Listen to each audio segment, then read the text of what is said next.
एक बार भगवान के सेवक ने भगवान से कहा, आप सारा दिन मूर्ति बनकर खड़े रहते हैं, आज आपकी जगह मैं आपका रूप धारण कर लूंगा और आप आराम से घूम आओ। भगवान ने भी सेवक की बात मान ली, लेकिन भगवान ने शर्त रखी कि जो भी प्रार्थना करने आए उन्हें केवल सुनना और कुछ नहीं कहना। सेवक ने शर्त स्वीकार कर ली और योजना के अनुसार सेवक भगवान की जगह मूर्ति बनकर खड़ा हो गया।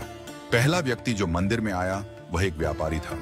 उसने भगवान से कहा, भगवान, मैंने नया कारखाना खोला है, कृपया उसे सफल बनाइए। व्यापारी माथा टेकता है और तभी उसका बटुआ गिर जाता है। वह बटुआ गिराकर बिना देखे चला जाता है।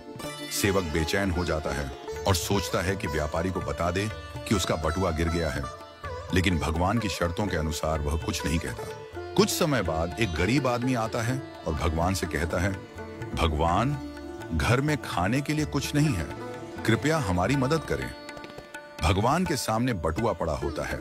वह गरीब आदमी भगवान का धन्यवाद करता है और बटुआ उठाकर चला जाता है। फिर एक नाविक आता है और कहता है, भगवान, मैं 15 दिनों के लिए समुद्र की यात्रा पर जा रहा हूं, कृपया मेरी यात्रा में कोई समस्या ना हो। ठीक उसी समय व्यापारी पुलिस के साथ आता है और कहता है, यह नाविक मेरा बटुआ चुराकर भागा है। पुलिस नाविक को पकड़ कर ले जाती है। इस बीच सेवक बोल पड़ता है, बटुआ गरीब आदमी ने चुराया है। इसके बाद गरीब आदमी को पकड़कर जेल भेज दिया जाता है। रात को भगवान लौटते हैं और सेवक खुशी खुशी पूरा किस्सा सुनाता है। भगवान मुस्कुराते हुए कहते हैं, तुमने किसी का भला नहीं किया बल्कि सब कुछ बिगाड़ दिया।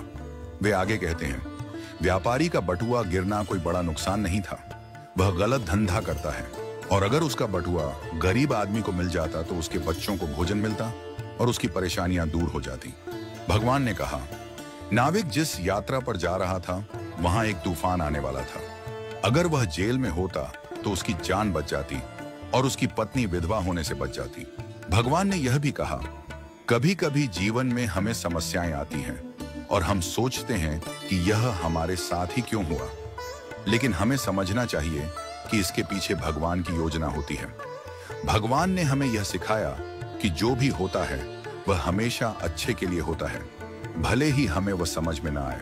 इस कहानी से यह शिक्षा मिलती है कि हमें भगवान पर विश्वास रखना चाहिए और जो भी घटनाएं घटित होती हैं उन्हें अच्छे के लिए मानकर स्वीकार करना चाहिए। भगवान की योजना हमेशा हमारे भले के लिए होती है और कभी कभी हमें उस योजना को समझने में वक्त लगता है। हमें हमेशा यह मानकर चलना चाहिए कि जो भी होता है वह हमारे भले के लिए ही होता है और हमें उसमें भगवान की मर्जी को स्वीकार करना चाहिए। हमें कभी भी किसी स्थिति में निराश या हताश नहीं होना चाहिए, क्योंकि हर घटना के पीछे कोई ना कोई गहरी योजना होती है जो हमारे जीवन को बेहतर बनाने के लिए होती है।